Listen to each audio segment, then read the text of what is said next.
with your comments, Commissioner Aaron's. It is ours on paper, and anytime anybody quit claims a piece of property to anybody, that's what it is. There's no guarantee on what's actually being transferred. So with that, I would just ask, I don't know, do you have any other comments, Commissioner Gibbon? No. With that, I just ask the clerk to call the roll, please. Commissioner Aaron's? Yes. Commissioner Gibbon? No. Commissioner Landine? Yes.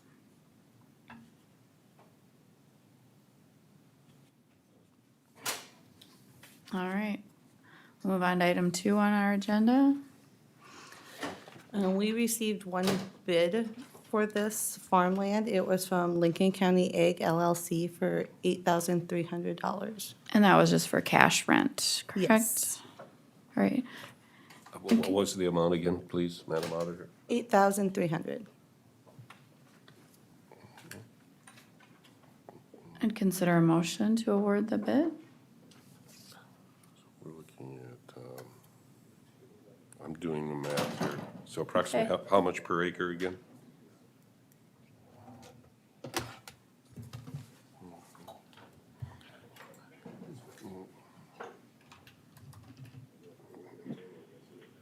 Are we live? Jake? It's 215 and some change. How Yep. much was it? 215. 215. Okay. Madam Chair, You, Yes, Commissioner Schmidt? I apologize for not being there. I have a delicate situation taking a grandson to daycare this morning, of which he became rather ill. And you can imagine the situation. All right. We're on item 2 on our agenda, so if you can stay with us, that's great. If I you're will not- stay with you until about 10:30 approximately. One other question, I'm sorry to interrupt, but did we table the CO2 thing? No, we Yeah. did not. Oh, well, that's one of the things I want to accomplish this morning. So, but I'll be with you, Madam Chair. Okay, thank you. Thank you. are you looking for a motion, Madam Chair? I am. I also move that we accept the bid for $8,300. Second. Thank you. Franny, we call the roll? Commissioner Aaron's? Yes. Commissioner Gibbon? Yes. Commissioner Schmidt? Yes. Commissioner Landine? Yes. And we'll go ahead and move on to item 3 on our agenda, which is I need a motion to reconvene as the 2022 Consolidated Board of Equalization. So moved. Thank you. Is there a second? I'll second it. Thank you. Then I need a motion to adjourn as the Consolidated Board of Equalization. So moved. Thank you. Is there a second? Second. Thank you. Franny, will you call the roll? Oh, hold on, What? Madam Chair. Did we just do 2 motions and not vote on the first one? Oh, you know what? Maybe you're right. I think we need to. I thought we motion did. Second vote, motion second vote. All right, Yeah. so we're reconvening as the Consolidated Board. Franny, we call the roll? Commissioner Aaron's? Yes. Commissioner Gibbon? Yes. Commissioner Schmidt? Yes. Commissioner Landine? Yes. Then I need a motion to adjourn as the Consolidated Board of Equalization. So moved. Thank you. Is there a second? I'll second it. Thank you. Franny, we call the roll? Commissioner Aaron's? Yes. Commissioner Gibbon? Yes. Commissioner Schmidt? Yes. Commissioner Landine? Yes. Then I need a motion to reconvene as the 2022 Lincoln County Board of Equalization. So moved. Second. Thank you. Franny, will you call the roll? Commissioner Aaron's? Yes. Commissioner Gibbon? Yes. Commissioner Schmidt? Yes. Commissioner Landine? Yes. Then, since our first hearing is not until 9:30, I'd consider a motion to recess as the County Board of Equalization. Move to recess. Thank you. Is there a second? I'll second it. Thank you. Will you call the roll, Franny? Commissioner Aaron's? Yes. Commissioner Gibbon? Yes. Commissioner Schmidt? Yes. Commissioner Landine? Yes. Then we're going to move on to item 5 on our agenda to approve and award the bid for crushed gravel. Morning, Terry.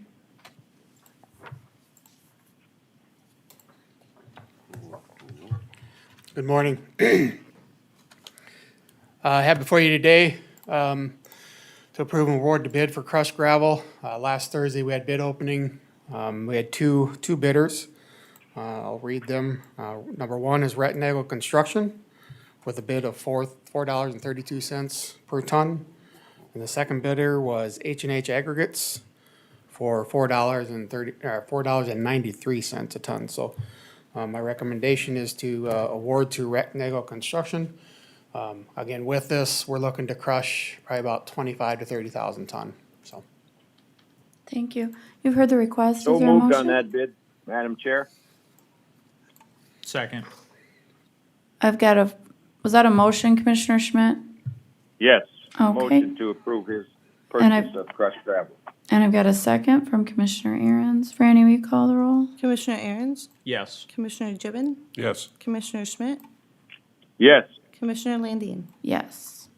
Terry, just Yes. a question, if I could, Madam Chair. Go ahead. Did you say 25 to 30,000 tons this year? Yes, yes, that is correct. Is that pretty much what we usually do every year? I think the last time we crushed was 2020.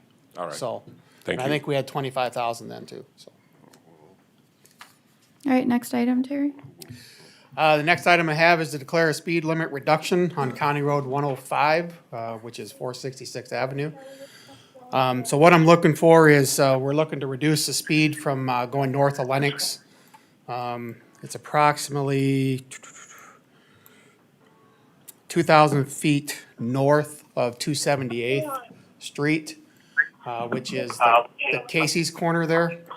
That's where currently the speed limit goes up to 65. So we would start there, the reduction's gonna drop it down to 55, and then we would carry that 55 all the way through. So this is gonna go past the 4-H grounds, past D&D, small engines up there. We're gonna be about 1,300 feet north of 277th Street. And again, this, last year, we did a traffic count out there. The 85th percentile of speed there was 58 miles per hour.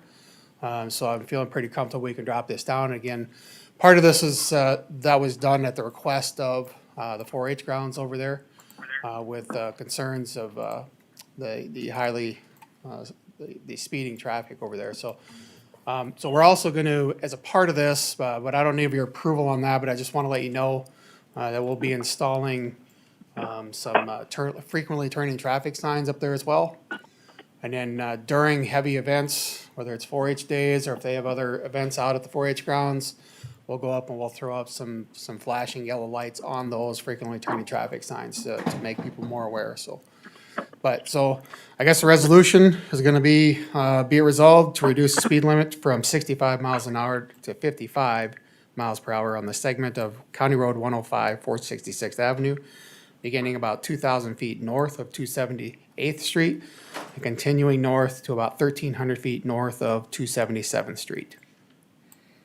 All right. Madam Chair, I would move for approval, and then I'd like to comment. I'll second that, and I have a comment to make as well. I have a motion and a second. Go ahead, Commissioner Schmidt. What's your comment?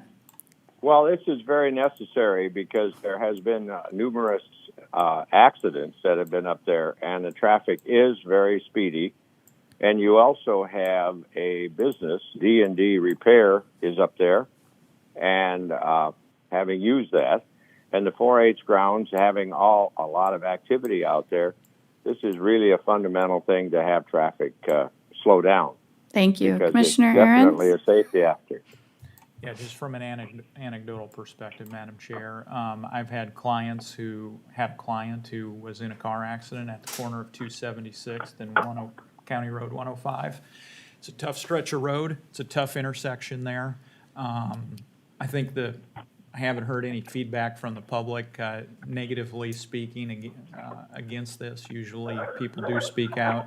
I think there is community support for this, and I'm glad to hear that the study was done with regard to the median percentile for the speed, and that supports this, so I'll be supporting it. Thank you. So I've got a motion and a second. Franny, will you call the roll? I have also been informed that Poppins is on the phone too, just to make Okay. you aware. Madam Chair? I have one question. Didn't one time we talk about a long-term plan of a turning lane out there because of the 4-H grounds as well? Or is that another issue for another time? So I don't ever, excuse me, but I don't ever recall of a conversation having turning lanes at the 4-H grounds. So I was gonna respond to Commissioner Aaron's, we had talked about putting one up at 276th Street, which is Klondike Road, County Road okay. 106 on 105.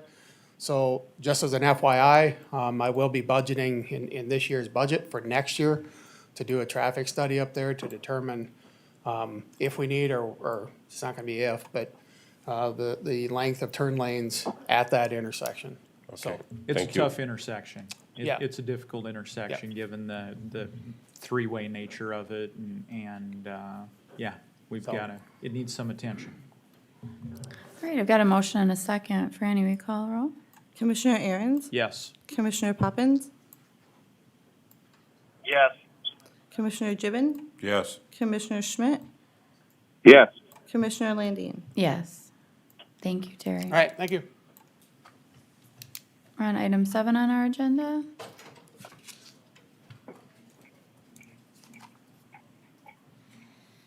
Good morning, Commissioners. Good morning.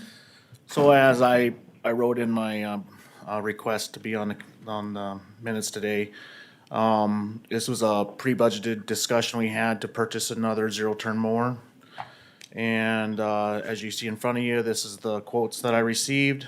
And based off of this, I would like to go with D&D Small Engine Repair for the Gravely mower, $11,783.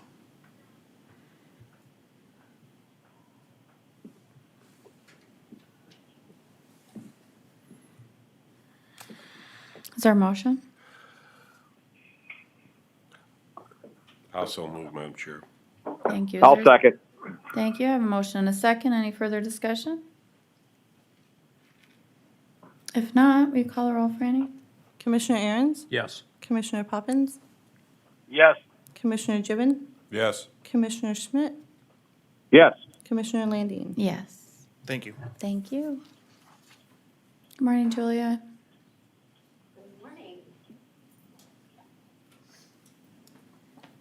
Couple items for your consideration this morning. The first, Sheriff Swenson would like to request a new position of correctional officer, effective immediately due to the increased workload. Sheriff, did you want to say anything about your request? I'll just say that it's due to increased courts. We're having about 3 or 4 additional court services per week. That requires another staff member. My options are either to hire another corrections officer or start pulling road deputies for transportation and court security. Okay. Anybody have any questions about the request? If not, I'd consider a motion. So moved. Thank you. Is there a second? Second. Thank you. Motion and a second. Any further discussion? If not, Franny, we call the roll? Commissioner Aaron's, Yes. Commissioner Poppins, Yes. Commissioner Gibbon, Yes. Commissioner Schmidt, Yes. Commissioner Landine. Yes. The next item is Sheriff Swenson would like to reclassify one of his deputy sheriff positions to a sergeant position in the jail division due to limited supervisory staff, excuse me. All right. Any questions for staff? If not, is there a motion? So moved. Thank you. Is there a second? Second it. I just have a question though. ahead. What is it based on promotion? I mean, forgive my ignorance here, but how do you, Like the percentage. yeah, not just that person, but any person when they're moved up to a sergeant or whatever? What's it based on? Okay, so we'll advertise this within the department. It'd be a deputy sheriff with at least 2 years' experience that will be able to apply for a promotion. And then we'll have a interview board, interview and select. Now, this person will supervise, obviously, the additional CO, but there's 24/7, electronic monitoring, the 3 corrections officers, courthouse security. So right now, we just have a lieutenant that oversees all of that. So when he's gone, there's nobody in the chain of command as a supervisor. So that person would supervise and assist with scheduling, report writing, reviewing reports, et cetera. Okay, thank you. Yeah, I mean, basically, right, Sheriff, you got a growing department, increased demand, so you can't just have the deputy come in and fill in the slot when there's work to do. You gotta create new ranks within the department in order to Correct. handle new functions that have to be performed. Correct. It puts if you do that with a deputy, it puts them in a really tough spot because they have no authority. Right. So you give them a little supervisor authority. Obviously, that comes with additional pay and additional responsibilities. So exactly. Thank you.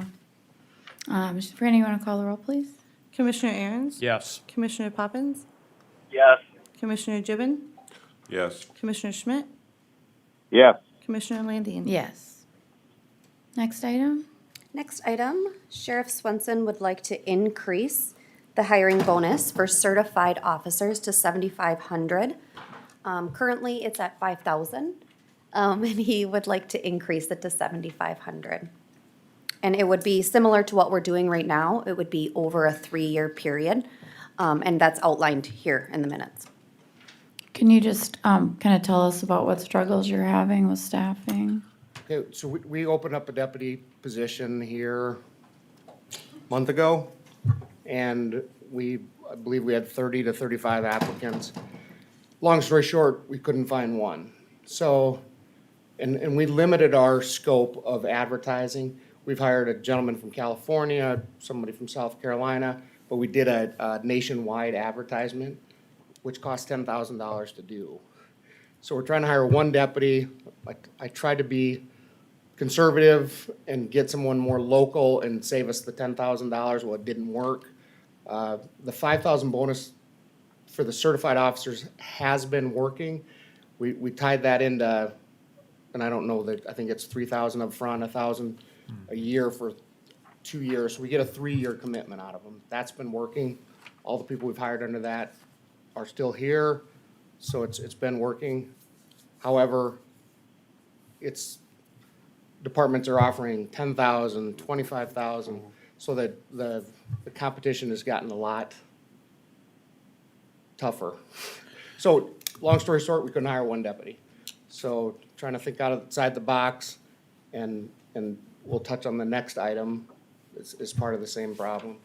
But Sheriff, just trying to figure out how to recruit people. for the benefit of the public, when you say you had 35 applicants but couldn't hire somebody, could you just explain what you mean by that? Just the quality of applicants we're not getting. We lost 2 of the people during background. I don't know that I can go much deeper into that, but it's just the quality of applicants. I think we need to extend our geofence, so to speak, on trying to advertise. Well, and if you're able to hire somebody that is certified, I mean, that is a cost savings in and of itself to the county, correct? It's a huge cost saving. Yeah, I mean, do you have the numbers? $40,000 probably. Sure. It reduces them from taking a year to get certified and get on the road to about 4 months. So Sure. and when we send them to the academy, we're paying their meals, their travel, their wages. The academy is free of charge, but it's just expensive. And then we're backfilling with overtime to cover the shifts that this deputy's gonna take. So it might cost $100,000 if you really put a pencil to it. Sure. Well, in this hiring bonus, I mean, it's not as if there's a lot of people this is gonna apply to, right? I mean, you're looking for you're trying to fill how many positions right now? We have one opening, but the next agenda item, I'm gonna hit you with one more thing. To spread out this and spend the money to advertise nationwide, I'm gonna ask to overhire if we find anybody. If we find 2 people, I'd like to hire 2 people and let attrition take effect, get back down. It's much easier to hire 2 or 3 people than one, because you can spread out your advertising a little bit. Sure. All right, well, you've heard the request. Is there a motion to approve the hiring bonus? So moved. Thank you. Is there a second? Second. Thank you. Any further discussion? Franny, will you call the roll? Commissioner Aaron's, Yes. Commissioner Poppins,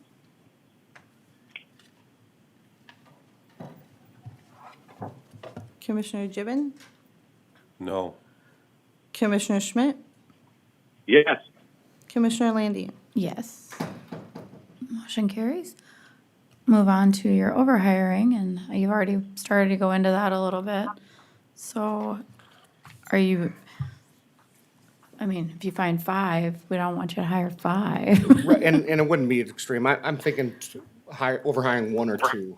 And if we want to put a limit on it or not allow it at all, I'm okay with all that. Just spending the money to advertise nationwide, if we find 2 to 3, I don't anticipate finding 3. You'd still come to the, you could still come to the board and ask for approval on that, given whatever the applicant pool looks like, correct?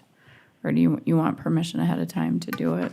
Well, in order to advertise and interview and background, it would be pretty inefficient to come ask again. Well, you're gonna advertise for several positions then, or just the one position and see what you get? Typically, what we do is we just advertise for it, and then if we have a couple different candidates who are of the sheriff's liking, then we'll move forward with those candidates, and so it's kind of streamlined the process that we can move forward with the qualified applicants. So we don't say how many specifically we're going to hire. We just put the ad out there. But it would speed up the process if we knew in advance how many you'd like us to overhire by, Well, Madam Chair, if it's Just, approved. If- everybody one at a time. Commissioner Aaron's has the floor. no, I'm good. Whoever that was, go ahead. Oh, Commissioner Schmidt, go ahead. well, I was going to propose a motion to allow the sheriff to overhire up to 2 individuals or 2 deputies if he found those to be qualified to meet his set standards for Lincoln County. Another fact that comes into play with this request, if you don't mind, No, go is ahead. also, there's a couple individuals that are on military leave as well. So the sheriff's office is down a couple people. And so this would help with that as well, that we could get someone on board and help streamline the process and get them on board faster. And Madam Chair, that was a motion. I understand that, Commissioner. And just to touch on what Julia said is this is common practice for law enforcement. They're overhiring. Minnehaha County's doing, that's actually where I came up with it to request it. But when people are on military leave, we are not paying them. So we have 1 deployment right now that's a year. He left in January. So I anticipate this overhire, honestly not affecting our budget maybe, but by 1 employee. Because since I've been here, we've had 1 to 2 to 3 people at a time deployed. All right. Anybody have any other questions for staff? So, I think there's a lot of support for more boots on the ground here, Steve. But let's rein in the irrational exuberance for a second. So just in terms of the numbers here of how this is gonna work, you're already hiring for 1 position outside of this request for overhiring, correct? You're already trying to fill that position? Right, we have 1 vacant spot. Right, so we've got 1 vacancy, so that's already authorized FTE within our budget. Correct. So that's good. Now, what you're saying is, you're saying, hey, commission, how many more will you give me beyond the 1 FTE? So really, today's request is a request for, spending authority to hire, I guess according to what Commissioner Schmidt is saying, under his proposal, would be 2 new FTEs, correct? Correct. Okay. Okay. And you're saying 1 or 2, or 2 or 3, or in your measured judgment, what are you saying you need out there? I would anticipate being able to hire 2 to 3 if we advertise nationwide. That's been kind of the norm. 2 or 3 above the 1 we're already going for, or with that in? I'll simplify this. Yeah. I would like to ask for 2 people over hire for this request. So it's consistent Over- with Commissioner Schmidt's motion. Correct. If that simplifies it. So that fills then the one position you're short now then? Fills the one and would give us two additional to help cover the military leaves, that kind of stuff. However, then I don't anticipate coming back until we drop below our authorized FTE. If that makes sense. So it's 3 then? Correct. All right, so I have a motion from Commissioner Schmidt. I don't believe I have a second. I'll second it for discussion. Okay, any further discussion then?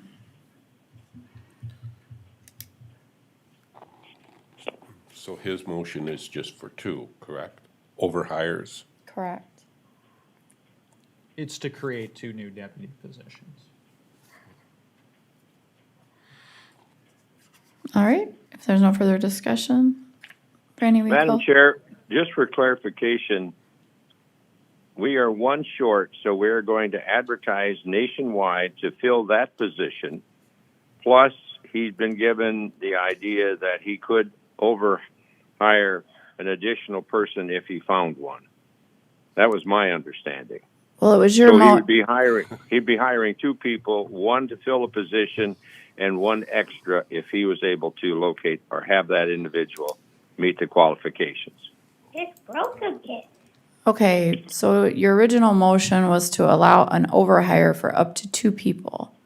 The other position is a non-issue because he's already authorized to hire that person. Okay, well then. So did you mean to make a different motion? I misunderstood. I thought we were going to advertise to fill the vacancy for 1, okay?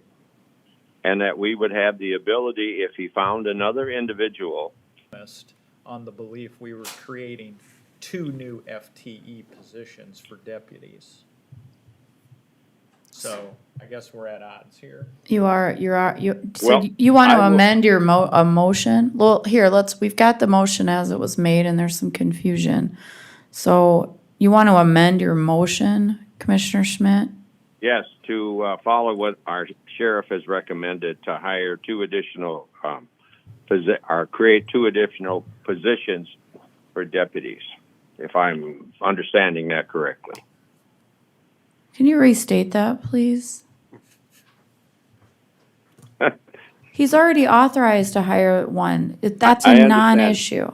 So is your Okay, motion to pardon me. hire 1 overhire or 2? Let me just 1 second. I'm fixing a boxcar right now for a 5-year-old, okay? Okay. So I don't multitask very well. I will amend my motion to say that we will allow our sheriff to advertise nationally and to hire 2 additional overhire 2 additional deputies, period. So it is the original motion you made. Okay. With that, Commissioner Okay. Aaron's, is that your second? Yeah, and it always was. And I knew that, so, okay, And the boxcar is fixed right now. awesome. So, now that we know what the motion is and everybody's on the same page, any further discussion? I just think the discussion point I would make is, it's a responsible use of the budget. Hopefully this cuts down on overtime as well. I mean, I remember the first year we were here, you wanted 2, I said 3. It took a long time to get them hired, didn't it? Yeah, and it's going to take us months. And I've still remembered that process where I'm like, hey, Sheriff, do we have those 3 positions filled? These positions don't fill overnight. They don't even fill within months because there's so much competition out there for law enforcement. And in order to get on the radar, you have to do things like these because it's a difficult profession and it requires a lot of training. And there's inherent danger involved. And not everybody wants to work at these jobs. And not everybody who even wants to work at the job qualifies for the job, right? So, we'll give you the authorization now and hopefully we get them filled in a, reasonably timely manner, right? I know how Yeah. to feel That's the goal. All right, thank you. Franny, will you call the roll, please? Commissioner Aaron's, Yes. Commissioner Poppins, The Commissioner Gibbon, Yes. Commissioner Schmidt, Yes. Commissioner Landine. Yes. Thank you. Next item. Mr. Golden, are you handling that?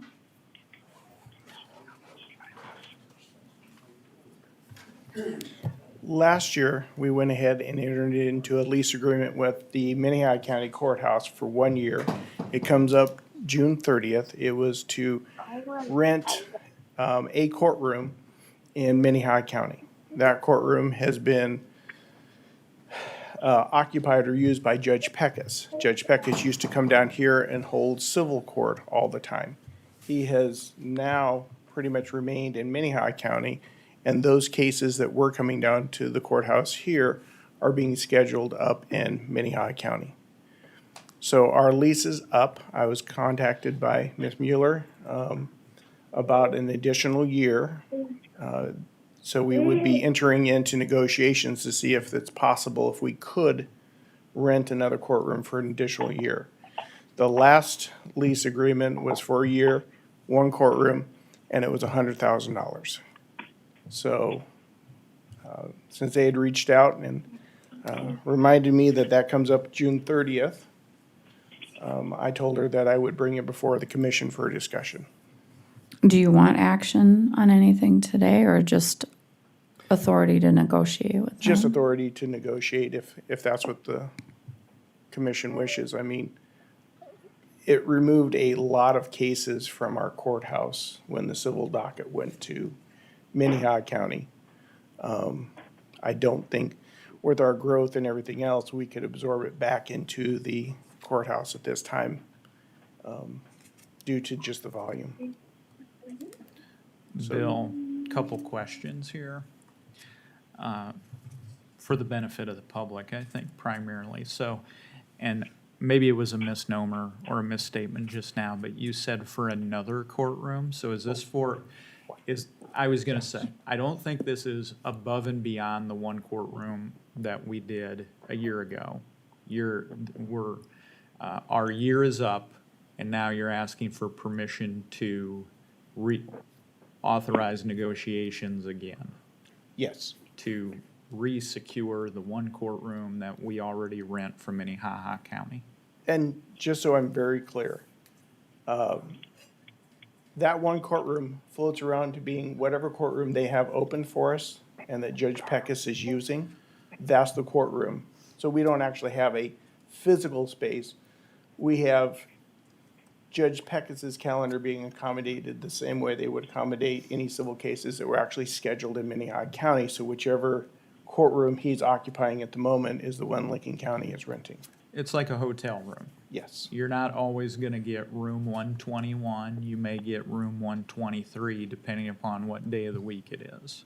Yes. I've been involved in these cases where I represent the clients, and we've had Lincoln County cases that are moved up to Minnehaha because it takes advantage of the judge's schedule. And what it does is it gives the judge more flexibility and the courts in terms of fashioning their schedule. I was opposed to this last time. What I wanted was a prorated basis. I didn't want to, it's like renting the hotel room all the time when you're not there.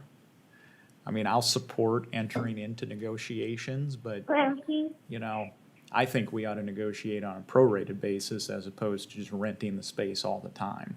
Because truthfully, there are Minnehaha County cases being scheduled during the, and I'm putting this in air quotes, during the quote-unquote time that we've rented this for. So that's been my position. That'll continue to be my position. I think that's in the best interest of the taxpayers. But yeah, there's some issues with rooms. I do need to say, I've had some attorneys contact me from down here who have had some complaints about it too. And because they want their cases to be down here. And that's not something the county commission controls. That's a different branch of government. The judges are in control of their schedules and they determine. In fairness to the judges and the judicial branch, I have heard that they will make accommodations if there's, you know, some kind of good cause articulated as to why they should have to come down here to Canton and do it in the Canton courthouse. So I do owe it to them to say that as well. So there has been some hand wringing and gnashing of the teeth over this. With that, Madam Chair, go ahead. I would, I guess, confirm pretty much some of the same comments that Commissioner Aaron said, that there is some confusion. There is times when, I guess, not sure in which courtroom it is and so on and so forth. I've heard from maybe some of those same people he's heard from, so I know that you're probably more involved, and Commissioner Aaron's in this than what most of us are, so I guess we have to follow your lead on those type of things as well, so anyway, that's all. Well, the request is that our state's attorney's office would like to negotiate another contract for another year, and it's necessary from what I understand. And I haven't had any problems in Sioux Falls knowing where I'm going. Yeah, you don't know before you get there, that's true. But once you're there, everybody's really helpful in telling you what courtroom Judge Peckus is in, for Now, that matter. Are there times when we're scheduled up there that courtrooms are empty here, or we just don't know that? Well, I can address that. The sheriff was just in here because in 2019, when I got here, felony court is the easiest one to show how it's working, which typically on Monday. Monday, a little bit of court on Tuesday. As of today, we have felony court on Monday, Tuesday, usually not Wednesday, but Thursday and Friday. So the court dates down here went from Monday and a half day and Tuesday to all week except for Wednesday. And that's because we don't have a judge actually down here in the afternoon. But otherwise, today we have felony court, we have domestic abuse court, A&N court in the afternoon, and we have more felony court, And there's juvenile court too. and there's juvenile court. So Okay. they're all being used at the moment for just those areas. And so if we had to accommodate divorces, personal injury, contract cases, and those, we just don't really have a space for them. Okay, thank you. And that's just from personal experience, and Commissioner Aaron's has probably experienced this as well. You're having a trial in one courtroom, and then all of a sudden, it's needed for another hearing for a criminal matter, and you get booted out of that courtroom, and then they had to move you. It was juggling everybody around. And it wasn't just one case, it was several cases because of the availability of the courtrooms for what was needed on any particular day. So I've experienced it, and so I understand what you're saying. So do we have a motion to allow our state's attorney's office to negotiate a contract for another year? Madam Chair, I'll move to authorize him to enter into the negotiations. Thank you. I'll second it, Madam Chair. Thank you. Franny, will you call the roll, please? Commissioner Aaron's, Yes. Commissioner Gibbon, Yes, Commissioner Schmidt, Yes. Commissioner Landine. Yes. Next item? So Dick Strasberg and Tigra, when we entered into the contract with them, one of the issues is that when it comes to negotiating with the architects and with the engineers, and also going ahead and going through the architect's plans and drawings, that we would appoint someone in order to be our point person on that, to review all of that, to ensure that they were appropriate. So it's time at this point in time that we need to appoint that person. Tigra can do that for us. I mean, they have the expertise to review the architect drawings and see if there's obvious issues or things that could change. They would also be the ones that interacts with the general contractor, and be the ones that would come back to us with suggestions for cost savings or different ways to operate. Any of the change orders or things would go to them first. And then if there was issues, they would come to, change orders are gonna wind up in front of the commission, but they would be the person who's actually interfacing. Otherwise, it would have to be somebody within the courthouse, And I don't think internally we have the skills or knowledge to do that, and I think that's why we hired Tigra. So I'm looking for a motion to appoint them as our liaison between the architects and Harry Carlson, which is our construction company. Well, my understanding is this is within the scope of the agreement that we signed with Tegra Group, correct? Yes. Yeah, so this is not something new that was dreamt up. This was foreseen already. This is just a kind of a formality, correct? We have the option of, in the contract, of appointing them to do this, or for you to assign it to somebody else in the courthouse. So I'm really hoping it's a formality and you're going to appoint them to do this. It's a formality in my mind. Yeah. Yeah. Well, I'll move to appoint Dick Strasberg and Tegra Group to serve as our authorized representative or to act on our behalf with regard to the proposed project. Thank I you. will second that, Madam Chair. Thank you, Commissioner Schmidt. Franny, will you call the roll, please? Commissioner Aaron's? Yes. Commissioner Gibbon? Yes. Commissioner Schmidt? Yes. Commissioner Landine? Yes. All right, we're going to circle back. I need a motion to reconvene as the 2022 Lincoln County Board of Equalization. So moved. Thank you. Is there a second? Second. Thank you. Franny, will you call the roll? Commissioner Aaron's? Yes. Commissioner Gibbon? Yes. Commissioner Schmidt? Yes. Commissioner Landine? Yes. So moving over to our Board of Equalization agenda, I have a consent agenda item. I'd consider a motion to approve. So moved. Thank Second. you. Thank you. Franny, will you call the roll? Commissioner Aaron's? Yes. Commissioner Gibbon? Yes. Commissioner Schmidt? Yes. Commissioner Landine? Yes.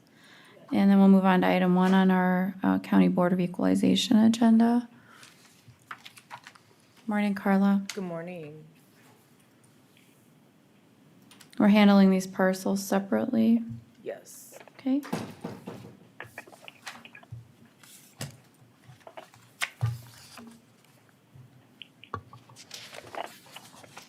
Our first appeal is parcel 100.50.32.J700, owned by Hannah Properties LLC.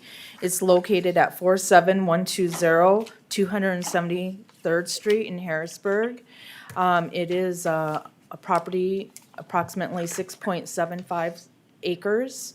It does have a accessory or utility building on the property. The current assessment went out at $55,859,000, in which the appellant appealed to the local board of equalization. The local board lowered it to $25,000.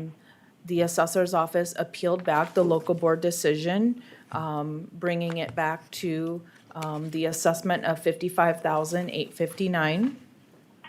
We have a series of approximately 6 sales that occurred that we showed the appellant and the Board of Equalization.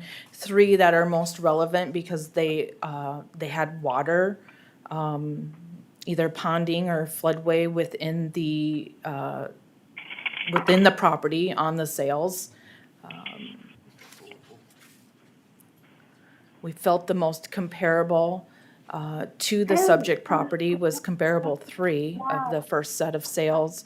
It was a property that also had a structure, a garage on the property. It sold in 2016, it's an older sale, still relevant for this particular subject, sold for $90,000. Its current assessed value is $91,836. On average, the subject property per acre is being valued at $7,500, within the cost of the sales that we showed you, between $50,971 and $65,000 is the price per acre. The market is indicating sales price of $26,978 to $54,660 per acre. This is the map that shows where the subject is property, with the sales of properties that also had some water issues, and I'd like to skip to that particular page right here. This shows our subject property. Right here is 100% in the floodplain, and we did make an adjustment for that. And then the sales 1, 2, and 3, that also had some water in and around the property. We just wanted to show you a map of what those waterways looked like on the comparable. I showed you some other property sales that are in and around the area. And I apologize, this particular map shows the subject up there, but it's actually just southeast of T. It's located approximately like right in this area, if you can see where the little mouse is at. We did show the subject property located wrong on that particular map. But the assessor's office is recommending to leave the value at $55,859. Any questions for staff? Carla, with regard to the comparables, Mr. Hanish here says he's in a flood zone, FEMA flood zone. Yes. Are the comparables you used, you said they have water problems, but are they also in FEMA flood zones? I'm not floodplain administrator, but according to our GIS map, and this is the map that we show, comparable 1 and comparable 2 have portions of their property that look like the subject property. So I would say yes. And then, just so we're talking about apples to apples, if you know, do those properties also have building eligibilities on them?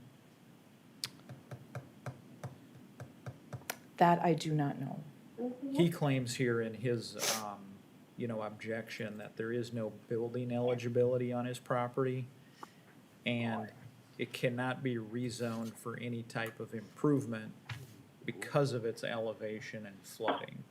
I think he's kind of stuck where he's at, given our zoning rules. And I think he's in a unique property position because that floodplain probably, I'm gonna guess he got caught up in it after they changed the floodplain, and then he's stuck with our current zoning rules. I think that's kind of reading between the lines here.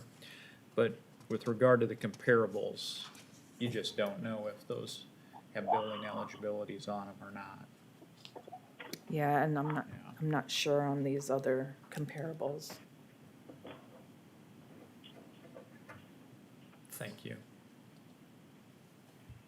Can you show us your first page on this one? Thank you. Yes.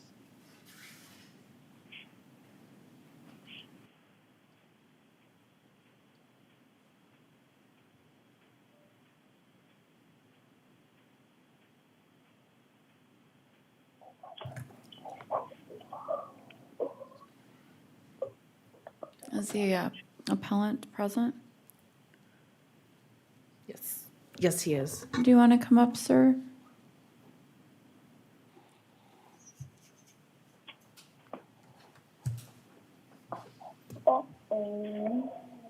Can you just state your name and address, please? My name's Adam Hanish. I live in Sioux Falls, but this particular property is down in Harrisburg, 47120 273rd Street. Sure. What do you want us to know about the property, sir? So is there any way that I can project some paperwork and pictures up there to show you guys? There is. There's a camera up in the ceiling, and you can put things directly under it. Okay, all right. So I don't know if you're familiar with this property or not. I was down here in front of you guys with some other topics, but so I think you'll understand where I'm coming from. There we go. So this is where the property's at, 273rd Street, I-29.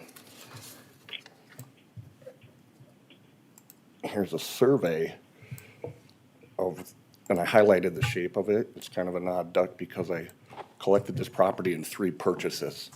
This original one, then this one, and that little blue building sits right here. But I had an easement setback issue with the property next to it, so I bought a strip of right here to make it right with the neighbor. So let's see. I noticed it did look like it was right on the property line. It was, my building was actually 20 inches over onto his, but luckily I had a nice neighbor and we worked it out. So this map illustrates where the property's at again and all this other lines right there. That's 9 Mile Creek and its tributaries. So everything from 9 Mile Creek and everything that comes out of the southeast corner of T goes into a creek or ditch creek that funnels right there and goes through a culvert at 273rd. And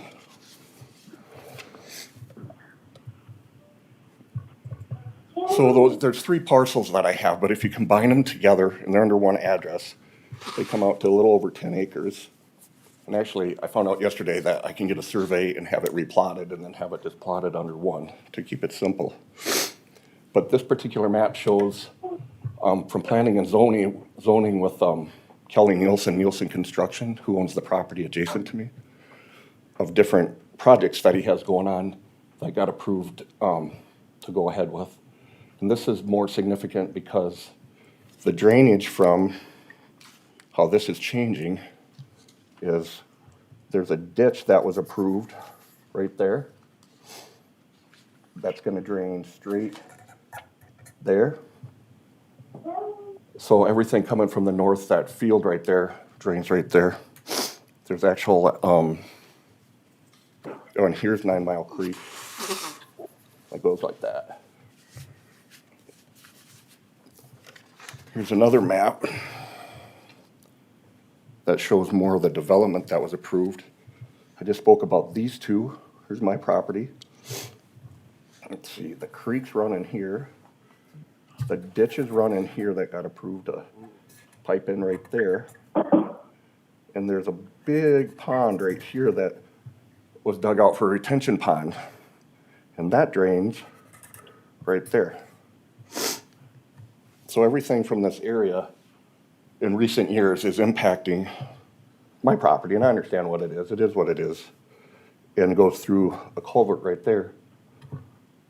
And that culvert was put in 1935. There wasn't any like improvements or developments or making it bigger. The reality is if you make it bigger, it's just gonna flood the people south of me, so. Let's see. The last one I have.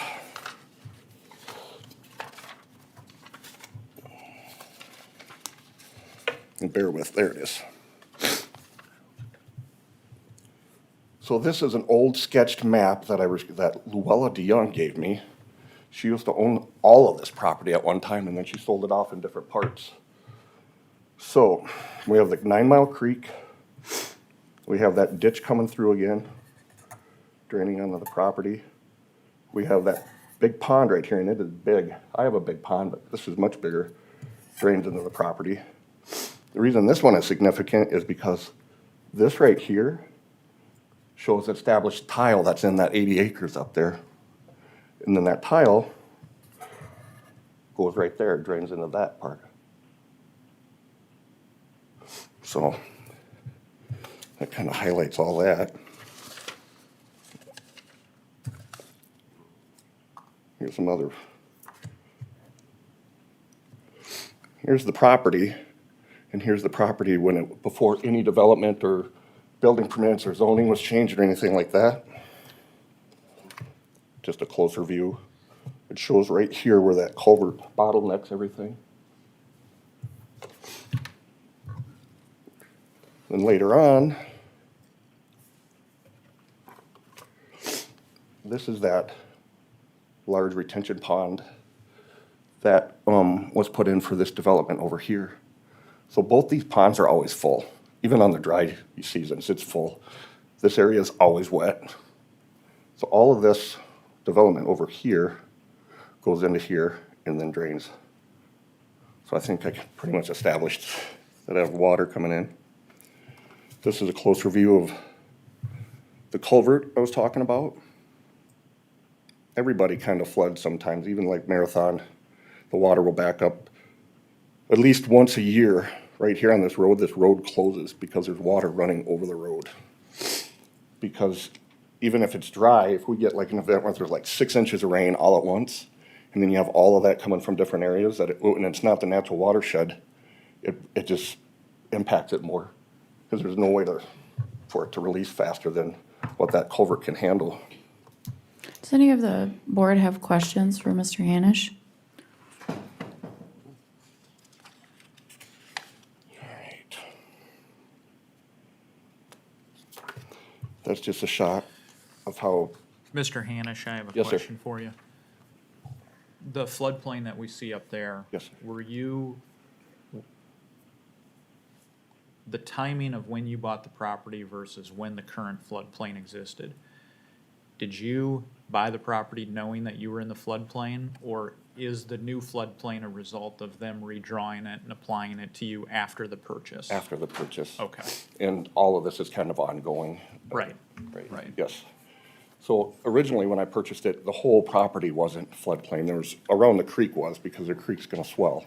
So the But then purchase, it moved out. so the purchase price that you originally purchased the property for is premised upon something that you could not have understood or known about at the time, That's correct.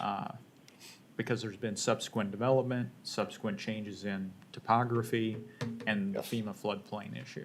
Yep, exactly. Okay, thank you. This is a shot. Any other questions for Mr. Hanish? Adam, you're saying that those retention areas are full all the time, all year long? All year long. I bought this property in the summer of 13, where my pond is. It's never been lower than where it's going over the road, ever. I don't know if there's springs back there. The pond's like 50 feet deep, and it's never been dry. The creek's been dry in the past from the water coming out of T, but that pond is just stable, so, unless it floods, but it never goes down. So we're looking south here. This is 273. This is 9 Mile Creek right here. And this is the result of the culvert being overgrown and with debris. And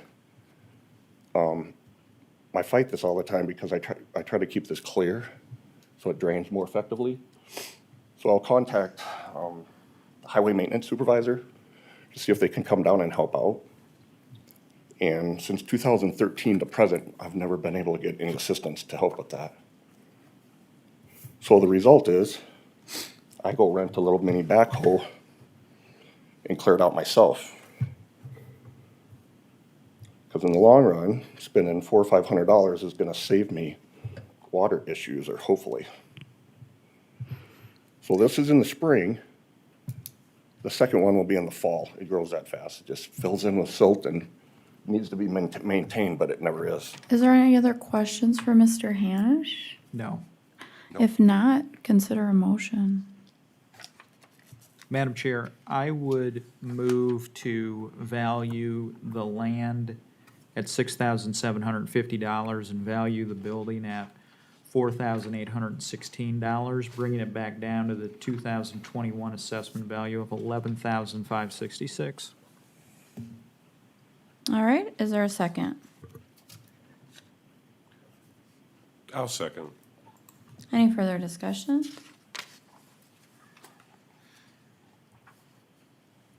If not, will clerk call the roll? Commissioner Aaron's? Yes. Commissioner Gibbon? Yes. Commissioner Schmidt? Commissioner Landine? Yes. Motion carries. Next item. Thank you.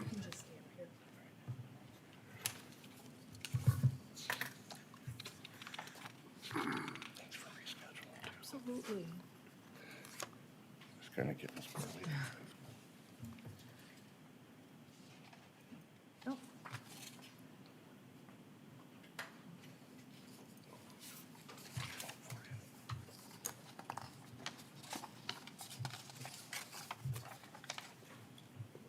Our next appeal is parcel 100.50.32.m300, owned by Hanish Properties LLC.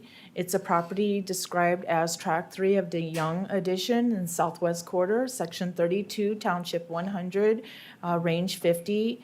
It consists of approximately 3.14 acres. This is an appeal that went, the assessment went out at $23,550. The owner appealed it to the local board of equalization. The local board lowered it to $12,000. The assessor's office appealed it back to be heard at county board. This is located right next to the parcel you just heard. We use the same sales in our analysis. The same recommendation is to leave the assessed value at $23,550. I can go over the entire sales with you, but you just heard. Yeah, that's not necessary. Yeah, and my only question is, do you know why the local board settled on 12,000? They kind of split the baby with the bathwater there? I don't know. I'm not sure. Sure, okay. Sometimes they give us information on the reasoning, but They didn't hear, okay. Sir, and go ahead and let us know what you want us to know about that particular piece. I think everything, I kind of spoke about the whole property. Sure. This is very similar, except this section on the north side is a slough that's always wet year-round. The south side can be dry at times, but it's just part of the whole. So I think Sure. talked about that, yeah. Anybody have any questions for staff or the appellant? No. If not, I consider a motion. Madam Chair, I'll make a motion that we assess this property at what the local board assessed it at $12,000. Is there a second? I'll second it. Any further discussion? If not, Franny, we call the roll? Yes. Commissioner Gibbon, Yes. Commissioner Landine, Yes. Motion carries. I'm back. Commissioner Schmidt. Yes. All right. We're going to go ahead and move on to our thank you. next hearing, scheduled for 9:50 this morning. Thank you for appearing today, Mr. Hanish. Thank you.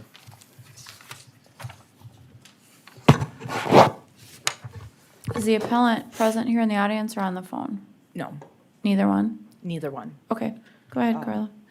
This particular, so our next appeal is parcel number 230.10.07.010, owned by Dale Doan.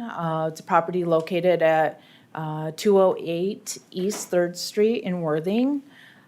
This appeal was tabled. The appellant had an opportunity to bring to the board any insurance documents on any condition or property damage that occurred in 2021 in which he stated happened during our first appeal hearing on Wednesday, the 20th of April. To date, the appellant has not brought in such documents. We did do a inspection on it in April 26, 2022. There was no noticeable damage. The person acting as their agent, Mr. Tony Ventura, called and talked to the county auditor and myself on Friday and stated that they would not be appearing in person. They just weren't able to obtain any documents showing any type of damage. The assessor recommendation is to keep the value at $84,220,000. Thank you. Any questions for staff? No. If not, is there a motion? Madam Chair, I think myself, Commissioner Schmidt, Commissioner Gibbon were at the original hearing for this. I really wish Mr. Doan would have brought the paperwork in or at least gave us a contractor's estimate. I believe we gave him every benefit of the doubt here, an opportunity to come in. And I just wish he would have brought some documentation in showing the damage that he sustained. But it appears that he's abandoned that claim now. So it pains me to do this with regard to this specific claim. because he did aver that there was damage, but I think we have no other choice, and I'll make a motion that we adopt the assessor's recommendation in this instance. Thank you. Is there a second?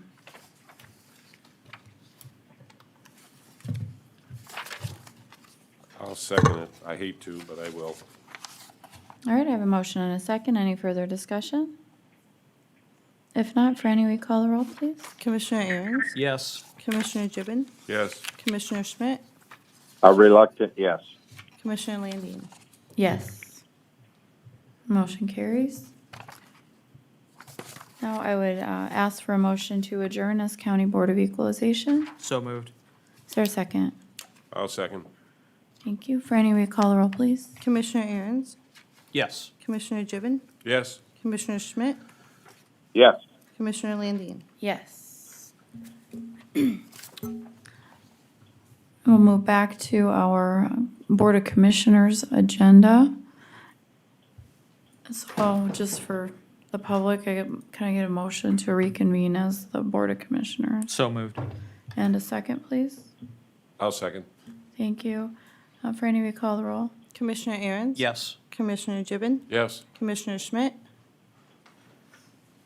Commissioner Landine. Yes. Yes.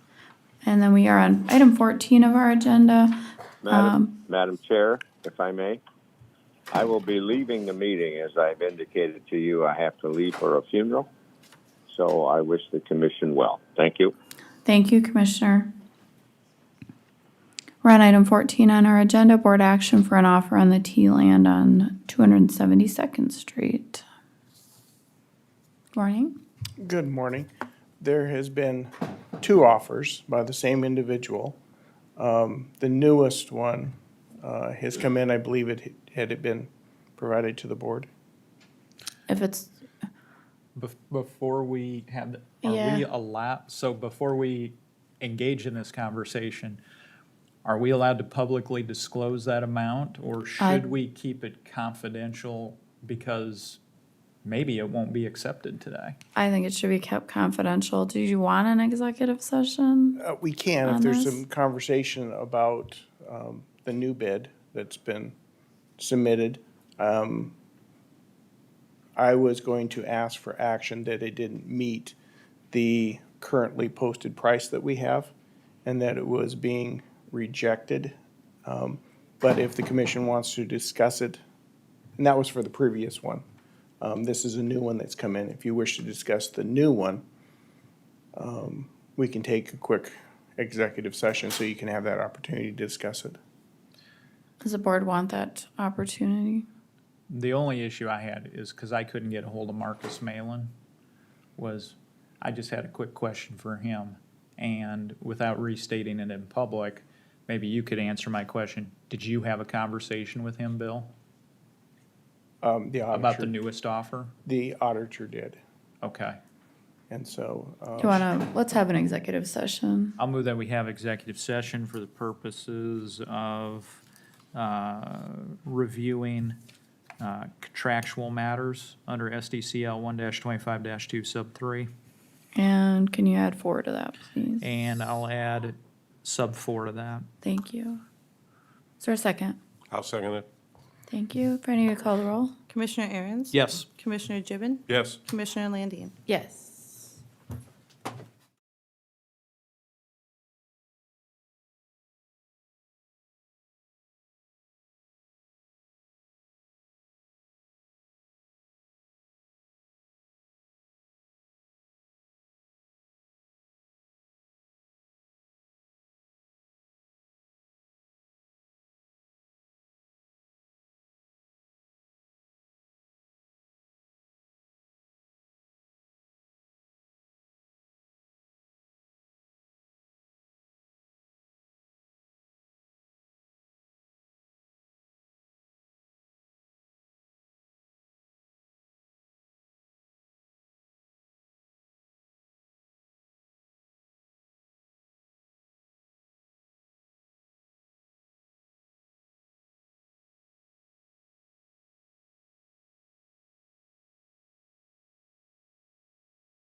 Also move. Thank you, thank you.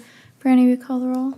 Commissioner Aaron's? Yes. Commissioner Gibbon? Yes. Commissioner Landine? Yes. All right, we're on item 14 on our agenda. Consider a motion. Move to reject the offer. Thank you. Is there a second? I'll second it. Thank you. Franny, will you call the roll? Commissioner Aaron's? Yes. Commissioner Gibbon? Yes. Commissioner Landine? Yes. Motion carries. Move on to item 15 on our agenda. Public input work session regarding CO2 pipeline crossing Lincoln County. And I'm first going to ask is the proponent here for this project? All right. If not, what we've got, I don't know, there's some milling around out there. There is someone that's going to speak. Oh, good morning. We are on our public input work session. We can do this. I had asked for the proponent, if the proponent wanted to come up and say anything introductory about the project. Sorry about that. No, go ahead. You state your name We and were in address. executive session. We're out now. Oh, okay. My name's Dan Lederman. I'm with Summit Carbon Solutions, and I appreciate all the time that the commission has given for folks to talk about the project. Lincoln County was the first county that I came to when we gave briefings in the beginning last year. Since then, we have reached out and met with all 18 counties along the route. We wrapped up our county briefings in March, right before the PUC hearings, and now we'd like to come back and talk to the commission again with an update on the progress of the project. We have a lot of people who feel very passionate about the pipeline, who are supportive, many folks in the ethanol industry. We've already signed on over 100 tracts of land in South Dakota. It's a long process, so the actual PUC hearing, final hearings won't be until at the end of this year or early next year. So we're still early in the process, but we would like the opportunity to have other folks come in and present to the commission. I know when I first came here, it was a rather short briefing. But there's a lot of folks like our engineers and some of our executive team that I think would do a really good job of explaining the project and where we're at. And if that opportunity were to come before us, we'd love to take that opportunity to speak again. But at this time, I really don't have anything to add other than I appreciate all the time you've put into this. I know that it's taken up a lot of resources for the commission to spend time on this, and I appreciate that, the amount of time you have given. Thank you. All right. So we're going to allot a half hour for this. In emailing, I had indicated that I was going to give Mr. Lederman 15 minutes. I would give opposition or others 15 minutes of that half hour time, and asked for somebody to, for a spokesperson to be appointed for the group. I'm going to ask that there not be a lot of repetition, and we are going to keep this limited to a half hour. Just ask everybody to remain civil and go forward from there. So is there a representative of the group that is going to speak? We've identified a group that each has a talk. Okay, perfect. So why don't we go ahead and, I don't know if you've got an order that you want people to come in, but come on up. This is on here. On April 8th, about an hour before the 5 p.m. party status deadline, Summit filed a new map and a separate document stating they have abandoned certain portions of what was the proposed route. After this change of the proposed route, party status applications are still being filed with the PUC. The PUC commissioners have already granted 2 extensions to the April 8th deadline. Presently, almost 90 additional applications have been filed since the original April 8th deadline, which would make the total over 450 party status applications, an unprecedented amount, which is showing the great concern for this pipeline. Unfortunately, there is still so much confusion, and many are unaware this pipeline could be crossing their land and or going close to their homes. Whether citizens and landowners are aware or not, we are needing protection. We are asking Lincoln County Commissioners to place a moratorium in order to study appropriate ordinances for our county, such as setbacks and depth requirements. Since there is still so much unknown about this project and the regulations that they fall under, placing a moratorium would give the county the necessary time to research, study, and determine what the appropriate setbacks and depth requirements should be. Reviewing the template moratorium that has been made available to you on the Commissioner Share Drive, which is SDCL 49-41B-36, expressly states that the PUC does not have authority to route a transmission facility. If this is current law and the agency that reviews such applications can't route or site such a pipeline, then this even makes it more critical that the county must make important decisions as to the route of such a transmission facility or pipeline, and this will take considerable time to review and evaluate before making reasonable modifications to the county rules, regulations, and ordinances. In addition, the template moratorium states, quote, "Under the power granted to it by SDCL 11-2-10, hereby enacts as an emergency measure a one-year moratorium on the permitting and construction of pipelines that transport a stream of gas, liquid, or supercritical fluids comprise 30% or more of carbon dioxide within or through the county. The purpose of this moratorium is to provide the county with time to conduct studies on the land use and other health, safety, and welfare impacts of construction and operation of such pipelines, so that the county may consider such studies before possible supplementation or amendment of the county zoning ordinances, rules, and regulations, to include controls and measures related to such pipelines as may be needed to protect the public health, safety, and general welfare of the citizens of the county from this novel land use and technology," unquote. Summit Carbon Solutions is proposing the largest CO2 pipeline with no previous experience constructing pipelines. We need the county's protection, and you can protect us by placing a moratorium that would allow the necessary time to ensure that appropriate setbacks and depth requirements could be put in place for this hazardous pipeline. Several counties have already issued moratoriums, McPherson, Brookings, and Moody. Along with the moratorium request, we are also asking that you please write a letter to the South Dakota Public Utilities Commission stating the county's opposition to this very hazardous pipeline that poses a threat of serious injury or death and could substantially impair the health, safety, and welfare of Lincoln County constituents. I would also like to add, I myself am not opposed to pipelines.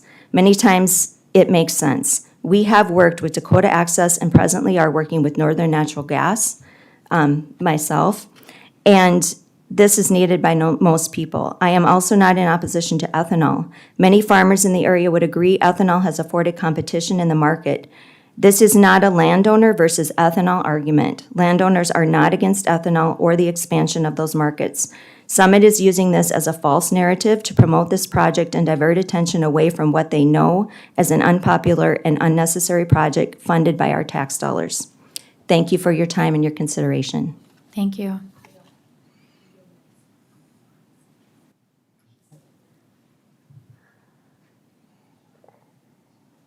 Morning. Good morning, Dale sir. Bonema, Sioux Falls, South Dakota, 5005 East 49th Street. I just have a small letter here, or a letter here I'm going to read for you. About safety issues, CO2 is extremely hazardous liquid. If the CO2 pipeline is broken, you get a plume of the odorless, colorless, asphyxiant, and toxin migrates into the air and becomes heavier than air, so it congregates in all our low areas in the ground. Nobody can see it. Nobody knows it's there. You can't smell it. So if you happen to fall into it, you're going to be euthanized or dead. That's what they use in packing plants. According to the NBC news article, voluntary market companies who are trying to capture and move CO2 operate largely unchecked by federal or local regulations and are doing so for the federal tax credits offered by our government. This migration of the pipeline has never been installed before at this level, and there is a lack of safety setbacks and parameters put on by our federal or our state governments in the setbacks needed to be safe. April 12th, I attended your Lincoln County Commissioner meeting here and showed you the video on my phone of the pipeline rupturing. At that time, I asked the Canton fire chief who was here if they had the monitors. He said, yeah, they had 4 of them. So I said, you'd be able to come and help out if you had a break or whatever, and he said not if the levels were too high. They wouldn't even be allowed by law to enter to help. So you'd have to get somebody maybe from at least Sioux Falls as a hazmat team before they could even come and help. We need safety setbacks bigger than this. An average agricultural tractor weighs 13,228 pounds, according to John Deere, to 13,668 pounds. A combine weighs 41,778 pounds without grain in it. Put another 300 bushels of grain in it. What kind of weight do you have on top of this pipeline if it's only 4 feet deep? If it gets stuck after you dig it up and you have a wet area and you're stuck in it, you could very well rupture this pipeline. In order to protect the farmers and our people in Lincoln County, we need deeper setbacks for that. Eminent domain issue is the Summit Carbon Credit is not a public utilities commission. They do not actively farm or operate a farm or equipment. They are petitioning to get eminent domain status in order to gain the land they need for this pipeline from local farmers, and they only want to go 4 feet deep. Mother Nature freezes deeper than 4 feet deep. All your rural water lines are deeper than 4 feet deep. All your tile lines in the farms are deeper than 4 feet deep. We need at least a 6 to 8 foot moratorium on how deep they need to have this pipeline in the ground so it doesn't break and doesn't have pressure put on it if it is built. Hopefully it will never be built. Summit will tell you that they're offering to pay the farmer an attachment for the land easement. Well, this is true, they're offering to pay, but their offers are nowhere near market value. As I can attest to personally in Lyon County, Iowa, my sisters, 2 of them, can attest to in Lincoln County, my son Mark can attest to in Lincoln County, they're offering approximately 55 to 60% of what the land is actually worth, let alone when they stated in Sioux County, Iowa, that they were paying 115% of what the land was worth. They're nowhere near that. Then the work goes on. Farming is a biannual thing, spring and fall mainly. Sometimes spraying over it, but that's usually not too heavy, over the hazardous pipeline. And Lincoln County tracts of land are acknowledged as having housing allotments. There's nothing being offered if you have 4 housing allotments and they go through your land. There's nothing being offered by Summit Carbon Credit to compensate for the loss of your housing allotments that you will not be able to sell this time. South Dakota, the Public Utilities claims it is not involved in eminent domain process. And in the actual process, it's not. But in the actual issuing, it is. Without their okay, they cannot use eminent domain against the farmers. Then there is no pipeline, there's no route, there's no basis for it, eminent domain. So they have to okay it in order to use eminent domain against us. We'd ask you that you at least put a moratorium of at least 1,500 feet, if not half a mile on it. County commissioners from Minnehaha stated in the Sioux Falls paper this past week, Summit Pipeline is not a public utility and is being pushed for a profit company greenwashing the project to take billions of dollars from the federal government and pretending to get rid of this carbon dioxide. Thank you for your time. Thank you, sir.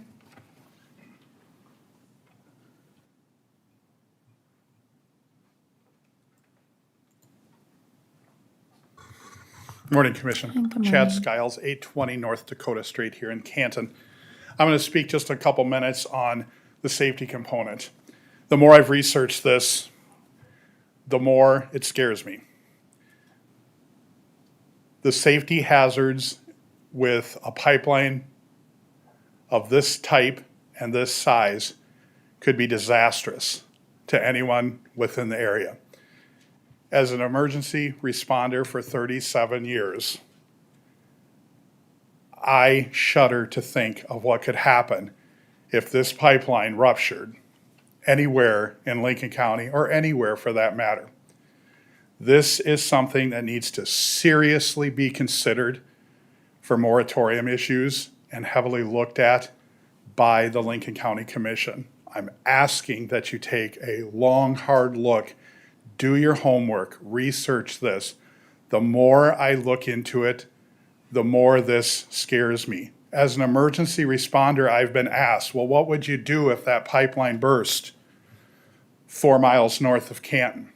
I said, lay down and die, no matter where I was at, because I would never get the opportunity to go help my fellow citizens because I would be incapacitated right where I was at. Out of my base here in Canton, I wouldn't be able to respond. My vehicles wouldn't start, and I would asphyxiate from oxygen deprivation because of what carbon dioxide does and how it works as a gas in the atmosphere. That is just reality. Please look at this. I know that there are other counties that have already set moratoriums. I know that Minnehaha County is discussing it on their agenda today. I am just asking that Lincoln County be progressive on this issue and look at the cold, hard reality. Thank you. Thank you. Anybody else?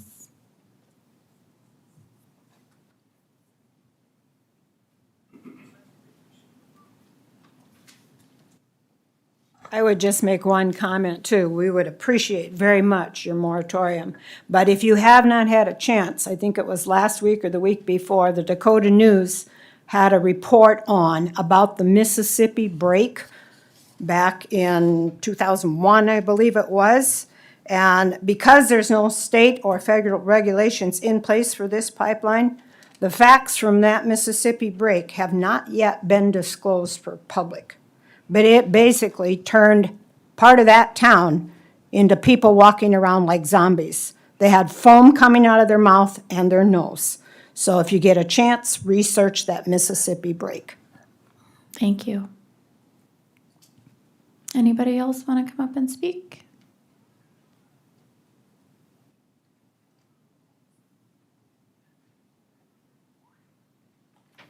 Morning. Good morning, sir. Rodney Miles, 27530 470th Avenue. Summit's proposing a 2,000-mile pipeline, claims of best safety, monitoring systems and response, etc. We've heard all these claims before with the Keystone Pipeline, which had 2 pipeline leaks, one in North Dakota near Edinburgh in 2019, which leaked 12,000 barrels of oil, and the other that leaked 5,000 barrels of oil in South Dakota, which was discovered by a farmer checking his fields of oil coming to the surface. Keystone wasn't even aware of the leak.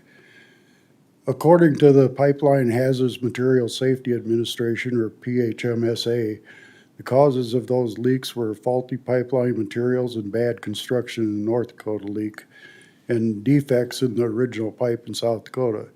Yet all of this was supposed to be inspected and approved. In 2019, Dakota Access was fined $93,000 for violating safety regulations for drainage valves in 6 locations and for not properly correcting hazards related to at least one valve used for nitrogen pressure relief. Even though the PMSA findings, the monitor sensors had notified the company of the problem, but they were simply ignored. The sensor warnings makes one feel real safe knowing that these pipelines and these companies, basically once their pipe is in the ground, they don't take the regulations and the safety very seriously. Since 2010, there have been 66 reported incidents on the existing 5,100 miles of carbon pipelines in the United States.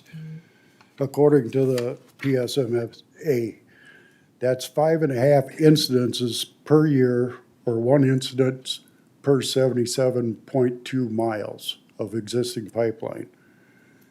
Summit intends to run just under 500 miles of CO2 hazardous materials carrying pipe in South Dakota. Based on the existing figures of reported incidents, should we expect then about 6.47 leaks in South Dakota based on the average mileage per leak reported? The worst case scenario based on these figures, if all the leaks occurred unfortunately in South Dakota, should we expect 35.6 leaks per year in the state? If safety was this company's true priority, even over profits, with Sioux Center being the last ethanol plant on the pipeline in Iowa before coming into South Dakota, why would they not try to avoid the more populous areas of northern Lincoln County and less risk in the event of a public rupture, and run the pipeline north of Alcester and Beersford west to the north of Viborg before turning north? The answer is simply because it would take more pipe and less profit for that company. The pipeline runs just north of Canton, which sits in a bowl, then runs 3 miles south of Harrisburg and less than 3 miles southwest of T, including a stretch of almost 5 miles within a half to 1 mile of Beaver Creek Valley, making even greater risks to those in low-lying areas as CO2 gas tends to settle in more density over low-lying areas. One more consideration is landowners can't get liability insurance to cover an accident to the pipeline. So in the case of these above-ground pumping stations as well as check valves that are sitting along the edges of roadways, then does that make every motorist that's driving a vehicle that happens to lose control of that vehicle or is pulling a trailer that comes loose and hits that pipeline, just like the landowners, and basically no defense as far as liability insurance? Because in South Dakota, to drive a vehicle, you're supposed to be able to carry liability insurance. And just basically a question that I had. I guess lastly, I would like to see the 1,600-foot setbacks, a very minimum of 6-foot depth to the top of the pipelines. And hopefully we never have to deal with this again, because if this pipeline goes through, there'll be many others coming. Thank you. Thank you. Anybody else wish to speak?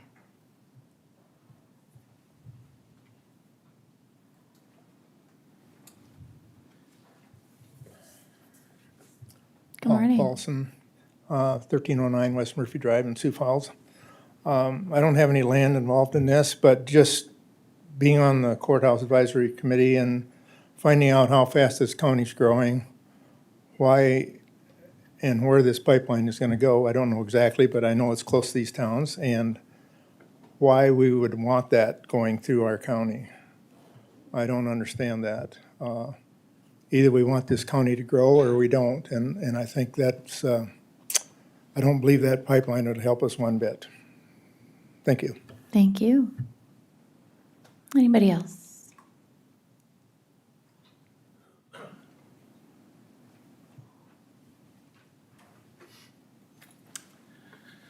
Jason Vanentop, 27745 481st Avenue. I guess briefly, I would like to just speak on the landowner rights part of this whole thing. Everyone in this room, and there's generations of people that have been involved with ownership, and we're all proud people for that. My concern is simply, if this goes through, and they have these easements and whatever else, at some point in time, this pipeline will probably get sold, and hopefully, my fear would be, is that we have foreign ownership in South Dakota. And that's the part that really scares me more than anything. America needs to stay America, real simple. And I hope you guys really consider the moratorium at some point in time with this. So thank you. Thank you, sir.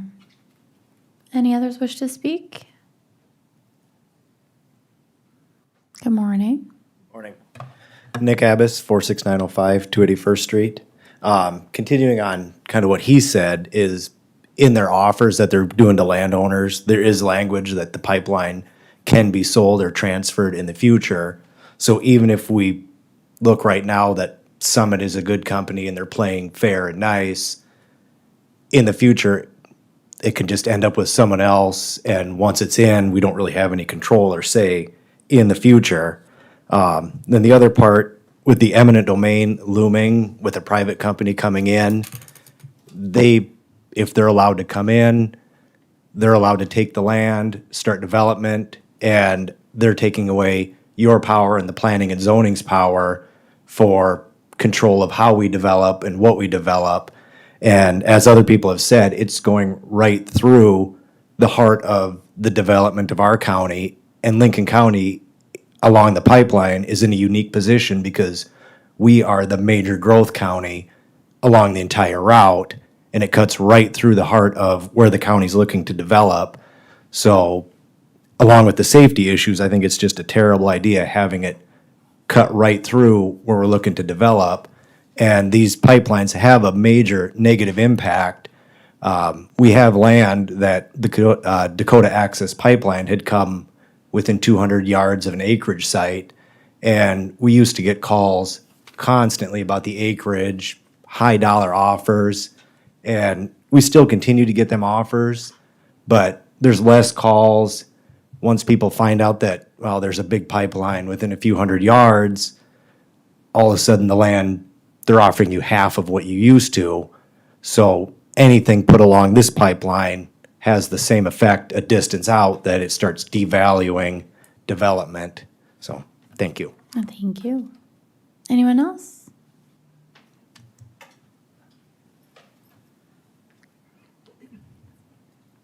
Lois Campbell from Sioux Falls, South Dakota. Good morning. Talking about the land, I've already talked to possibly putting my land up for sale and doing something else. My children are going to be inheriting, which came from my grandfather, and we've walked and worked this land forever, but with the liability and the issues with the insurance, if that pipeline breaks anywhere near, our lives are ruined. And South Dakota, one option they told me, well, I could cut off that piece of triangle of my land and just donate it to the state, and then I wouldn't have to worry. But this is serious stuff if people are going to be dying, and there's no way for people to come and help you. There's not the equipment to save people once you're in that cloud. And Canton is kind of in a low spot too, from where my land is. But thank you. Thank you. Anyone else?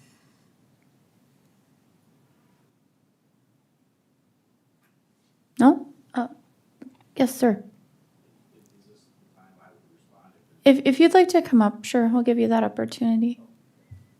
We've got about 4 minutes left, so shoot. Oh, okay. Well, I appreciate the concerns of the folks that showed up here today, and I understand where they're coming from, but I would like to correct a few things that were stated by some of the speakers. Number one, the routes were abandoned. There were alternate routes that were also put in with the PUC filings. If we have some folks here, they can explain the process of having alternate routes in place for when you do siting for pipelines. Number two, the PUC did not extend the deadlines for new people to become interveners. What they did was there was 370 total. 30 of them had issues with their reason for being an intervener, so the PUC extended the deadline for them to explain why they were interveners. They did not accept any new interveners after the deadline. Number three, the moratorium. Sorry, that was a really quick speech. I had to write a lot of this stuff down here. Talking about a moratorium and ordinances, I believe that there's been a letter sent to the county that describes some of the case law that's out there, also federal regulations that prohibit or constrain local government from enacting ordinances that are different than what the federal regulations are for safety and setbacks and depth of cover, et cetera, on pipelines. I heard Brookings was said did a moratorium. Brookings is not even on our pipeline route. There was concern about that this is novel. Carbon sequestration's been going on for over 20 years. Pipelines have been going on for at least a decade or more. There's been 0 deaths attributed to carbon transportation through pipelines or carbon sequestration. Also, the Mississippi example that was used, and this is where the opposition has used this example so many times, but that pipeline was carrying not just carbon dioxide, it was carrying a toxic gas. The Summit Carbon Solutions pipeline is carrying 100% pure carbon dioxide like we breathe here in the air right now. So what happened in Mississippi not only would be unlikely, would be impossible to happen in that respect because it wouldn't be carrying the same materials. So it's comparing apples to oranges. Another claim was that there's no experience. I would say that I would like to have our exec team come up here and talk to the commission because some of the best people in the pipeline industry, both executives and engineers, have been hired for this project. We are an agricultural firm.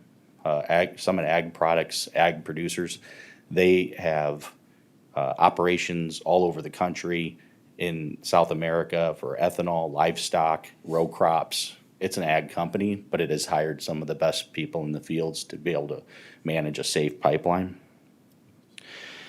Another was that this is funded by tax dollars.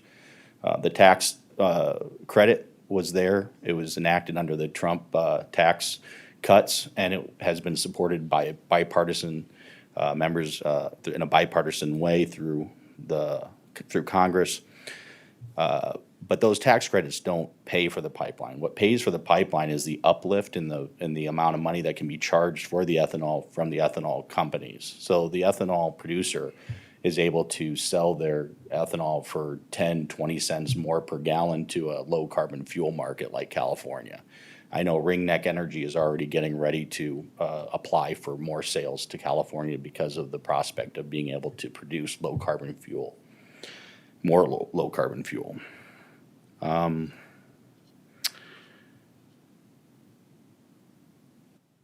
Setbacks. I think when we talk about setbacks, if you're talking a mile and a half or the amounts that we're hearing, there wouldn't be any pipelines in Lincoln County. You have natural gas pipelines, you have rural water, you've got Dakota Access. But the type of extreme regulation on setbacks would make pipelines pretty unrealistic or impossible to be able to add to the county. A tractor breaking the pipe, this is high-strength carbon steel. Even though it's extremely high strength, it does have flexibility. So I doubt that would be an issue, but again, we could have an engineer come and explain the physics of the pipeline and pressure on the pipeline. You know, the price that's being offered, that's a negotiation between the landowner and the company. I know that they start at between 100 and 120% of market value. So some of the numbers I've heard here are concerning, but that's something that when you work with the company, the land agents and the landowners work out what the compensation is. And I know that there's been a lot of give and take in those negotiations. Okay, Mr. Lederman has the floor. As far as eminent domain, that gets thrown around a lot because I think it's misrepresented because eminent domain, when we talk about eminent domain, we talk about the taking of land. This is an easement, so the land is not taken. What's done is a pipe is put beneath the ground, and there may be limited use above the pipe, but it can still be farmed, and there can still be development around that pipe. And if you look at some of the more developed areas down south in Texas and Oklahoma, these pipelines have development going on right around it. This is not something that causes development to stop. It may cause development to be cognizant of where the pipe is and respect the setbacks. But just because a pipe in the ground does not kill economic development. That's pretty much all I have to say. I would like to have more time with people that are from the company to come in if that's possible.